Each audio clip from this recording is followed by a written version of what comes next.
For centuries, the Jewish people anxiously awaited the coming of the Messiah. God had promised them a king, a son of David who would always sit upon the throne to rule over God's people.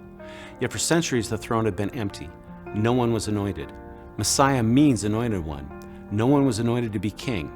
They say that no football player is more popular than the second-string quarterback, until he gets in the game, that is.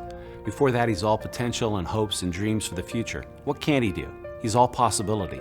But when he starts to play, what will we think about him then? How will we feel about him?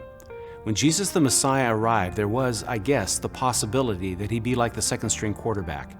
Now that he's in the game, all that possibility was suddenly reality. What would people think? How would they feel about him? Would he live up to all the hype? And when people encountered Jesus, they learned that he didn't meet all their expectations because some of their dreams were wrong, some of their hopes were too small and too mean for Jesus. But he was so much more than they had hoped for or expected. This Advent, as we prepare for Jesus' arrival on Christmas Day, we will study the book of Hebrews.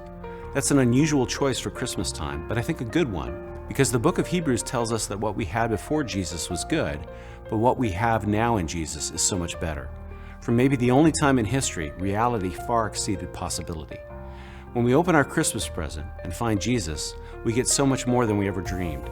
And Jesus has even more he wants to give us. So open your hands and open your heart to receive.